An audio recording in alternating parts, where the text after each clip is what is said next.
Sims gets the snap, looks right, steps, throws, pass caught. Billy Kemp has a first down, makes a buff miss, makes a second man miss. Back to throw, Sanders flips it out to Edwards in the flat, needs a block, doesn't get it. What a nice tackle on the edge made by Bear. 6 of 9 throwing the football. He's going to throw here, now steps through the rush and gets hit and brought down. There's a sack. Cam Lenhart throwing right, gets hit and brought down. A second sack on this drive. Lenhart again. I told the team, we're going to get this right. We'll get the offense right. We'll get the turnovers right. I thought the defense played really hard and well for long stretches. Snap back. Being hit and dropped. Immediately hit and dropped. Luke Reimer. Mir sprints left. Back to throw, jet quarterback draw. He's at a 45, got room, 50. He might go. 40, down the sideline. 30, 20, 15, 10, 5. Touchdown, Nebraska. Gets the snap. Looks left. Throws. Pass is caught. That is a touchdown, Nebraska.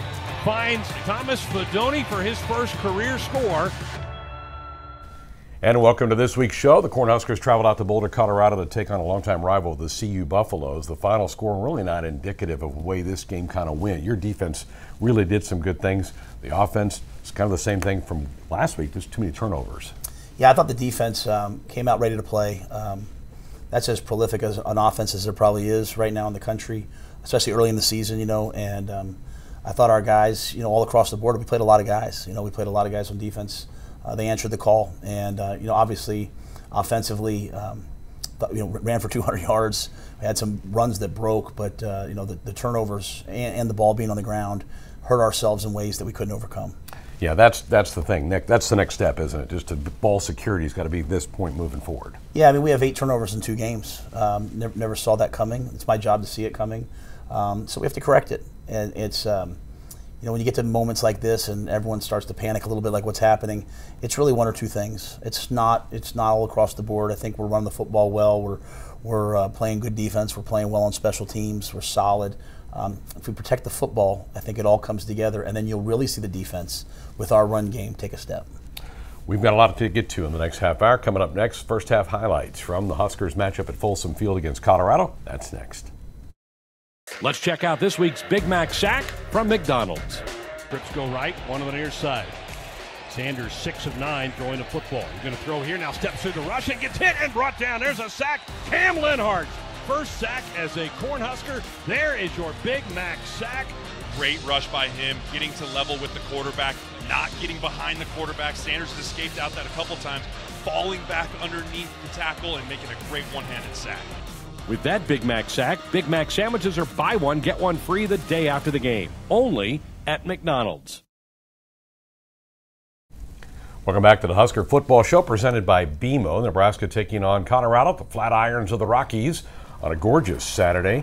Huskers lose the toss. They defer. You get the football, and you have really a pretty good drive. And you got some guys involved this week like Borkacher and Kemp on this opening drive. Yeah, I think one of the things we wanted to do, obviously, versus that offense is we wanted to be able to move the ball down the field, obviously get points, keep them off the field. I think we took, almost 5 minutes off the clock. But, as you said, get some people involved. We have guys who can make plays. I thought Billy really showed up in this game. He's someone we really have to get more involved as we go through the rest of the season. Yeah, nice little move there to get by a couple guys. Then just a drop snap turns into a fumble here. Yeah, obviously drop snap, and then the biggest issue is, we just don't jump on the football. We talk a lot about not making a bad play worse. We're still in field goal range, but we did take some time off the clock and allowed our defense to rest early on. And they hold up. They don't. That turnover turns into no points. You had to like that. Absolutely. I think our defense, they're a good group, and they answer the call for most of the day.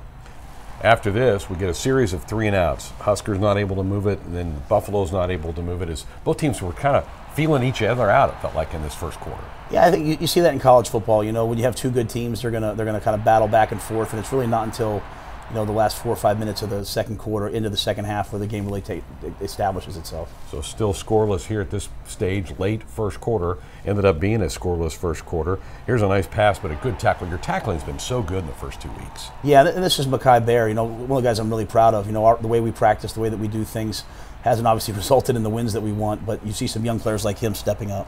Kemp again gets involved here for the offense. Getting down, you have to end up having to punt the ball at the end of this drive here. And then Cam Lenhart, 2 sacks on this series of plays. This is an exciting young freshman. Yeah, a lot of our young players played well in this game. This has been 2 on the road, one Big Ten game, one obviously top 25 game, so a heck of a way to start for the young guys, and the moment didn't look too big for very many of them. Coach, then you go on a 9-play, 64-yard drive. There's a nice pass. Again, Billy Kemp, Gabe Irvin had a nice run. Kemp comes up big here. Then you have kind of a play that was not properly executed, that the ball gets on the turf. You land on it, but I know that was a huge third down coming up right here. Yeah, it's 2 downs. It's 3rd and 5. We're going to go for it on 4th down. And even if we had kicked it, this ball hits the upright. If we're a step closer, that ball's in. So, again, the self-inflicted wounds, we can't keep talking about that week after week to win games like this. Defense, though, with another 3 and out. You keep in Colorado. We're in late first half, no score. There's a turnover, though, that Colorado is able to turn into some points. I'm really proud of the defense here. I mean, they came out and they held them to a field goal. I mean, versus this offense, I mean, when you think about it, this is the way we kind of wanted to play. Keep them off the field, move the football. If we take away the turnovers, I think it would have gone the way we wanted it to. 3-0. This would be a pass that Jeff would want back right here. Yeah, obviously the initial receiver wasn't there. Just want to check the ball down, get the ball to the tailback. We have to be better in these moments. They take the immediate shot. You see that so often after a turnover, somebody going for it. They find the end zone there to Dawson. So now it's a 10-0 game. Now you have a chance kind of to run the clock out, and Jeff gets bumped out of bounds here on this play. It would have been nice for them to have to burn their final timeout here. Yeah, no doubt. At the end of the half, we ran the ball twice to get a first down. Went into the 2-minute. If we stay in bounds, hopefully they burn the timeout. And then, at the end of the day, it comes down to 1 second here. Excellent tackle by Malcolm, but they were able to make the field goal. So 13-0 to score at the half, even though it was a 0-0 game with about 5 minutes to go in the first half. We've got the second half to get to. That's coming up next on the Husker Football Show, presented by BMO.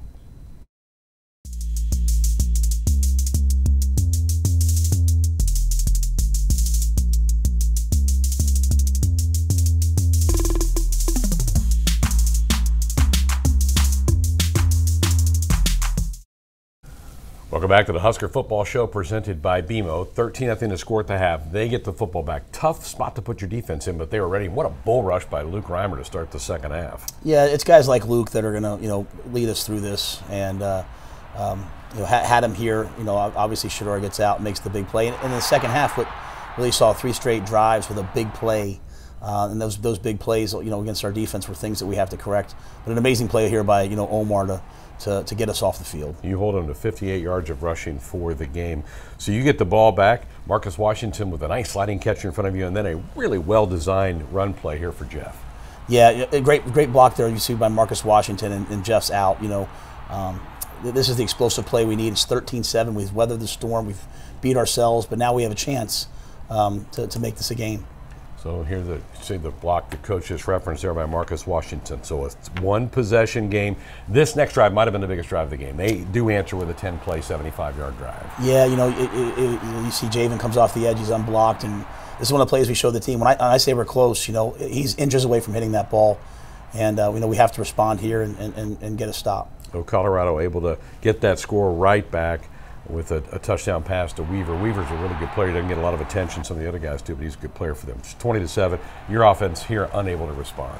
Yeah, one of the answers for them this game was they played man and pressured us a bunch. Something that we have to understand people are going to do against us, and unfortunately that pressure was able to knock us back. But we have a chance here. We have a chance to go make the play, stay on the field.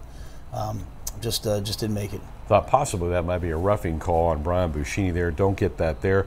They get the football back. Coming up here, Riley Van Poppel, the true freshman defensive lineman, is going to get a sack for you. One of the 8 you had as a defense. I know you're really excited about that young freshman group. Yeah, I think we have a bunch of young players that are following the lead of our vets. Even here, getting down here, obviously Luke making a play, Riley making a play. They had the ball on it was 1st and goal at the 2-yard line, hold them to a field goal. And this is what Big Ten football is going to be like. 23-7. It's a 2-score game. We have to go answer. Here's Jeff with a nice scramble run for 17, gets a first down for you, but you have another one of the turnovers coming right up. Yeah, here it's 23-7. We have the ball across the 50-yard line. They pressure us, and we turn the football over. Here we're 3rd and 16. We jump offside. So a lot of the things that that are not winning football showed up at crucial moments for us. That turnover did turn it into points. They use this end around here to score. They go for 2, not able to get it, but a 29-7 game. at this point in time. And at this point, you're like, okay, when Jeff here gets rolled up on, this is a scary moment for him and for the team going forward. Yeah, unfortunately for Jeff, got banged up. Gave us a chance to get Heinrich and Chubb in just a little bit. Pivotal moments for them. They have to get reps to be ready to play when their time's called. So now your defense. This is the point where you can kind of sense the defense wearing down a little bit at this point in the game. Yeah, I think the defense. They poured their heart and soul into it once they realized that it wasn't going to work out. I think we played a little bit disappointed, and we can't control the circumstances. We can control our response, and I think those guys will address that moving forward. So Heinrich now in at quarterback, not able to get anything going on this particular drive.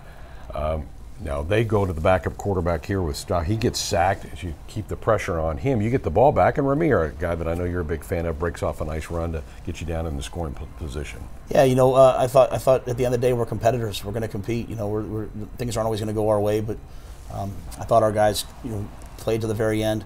We didn't call timeouts here. We wanted to give Heinrich the opportunity. If either we were going to score or we weren't, and that was an excellent job by him getting us down there and getting us in the end zone. It was a first for both. First touchdown pass for Heinrich, first touchdown catch for Thomas Fidone for the final score.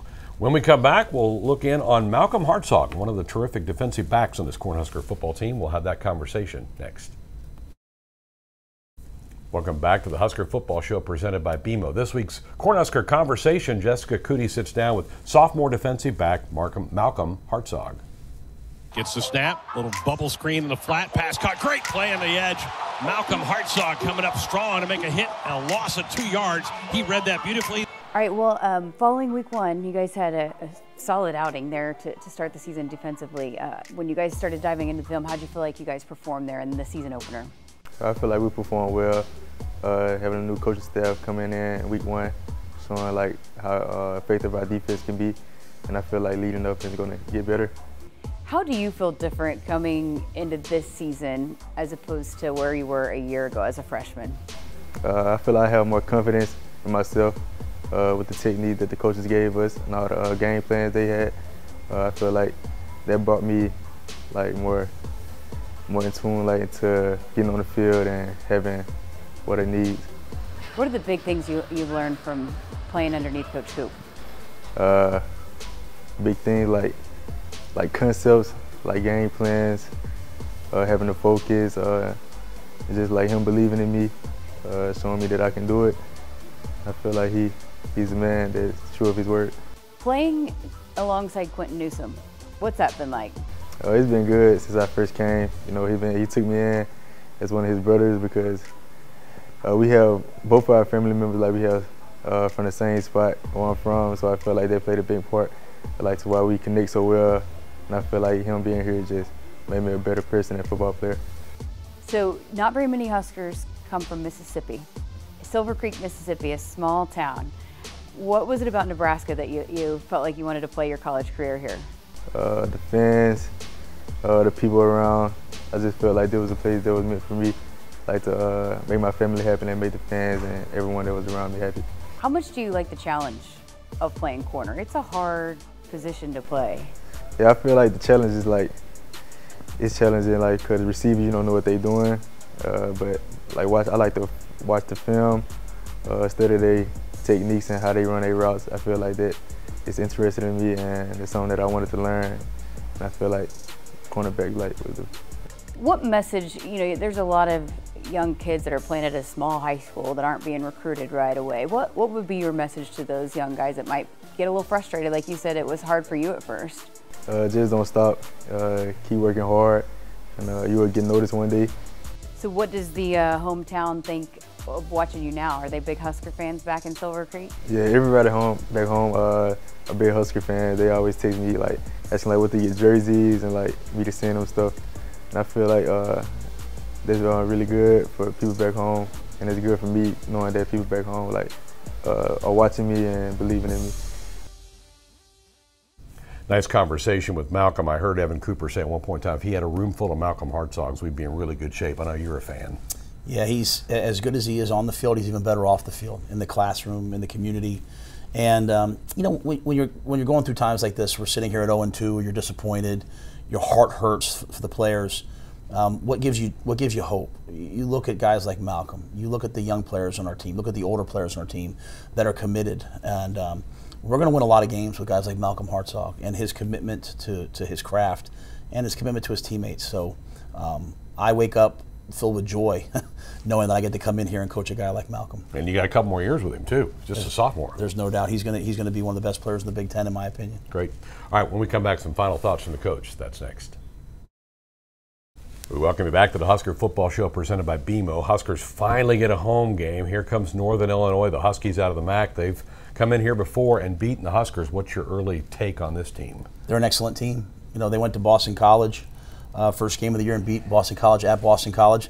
I know they dropped a rivalry game this past weekend. You know, they had 3 turnovers, but they're a physical offense that is creative, have an excellent quarterback, and they're excellent defensively. They've got a great defensive line.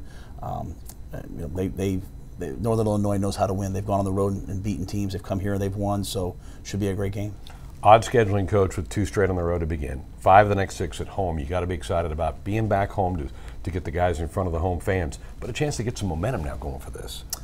Yeah, you know, we've been through a lot, and it's been difficult, and they're a resilient group, and I've learned a lot about these guys, and I love these guys. I want them to win. So for me right now, it's about getting them just to be in the moment, to work this whole week, to go 1-0 this week, get a win at home. You know, they know what it takes to win. Now we just have to go do it. All right, good luck this week. Thank you. Huskers and the Huskies of Northern Illinois. We're back to recap that next week here on the Husker Football Show. My thanks to the entire Husker Vision crew and to you for watching. We'll see you again here next week.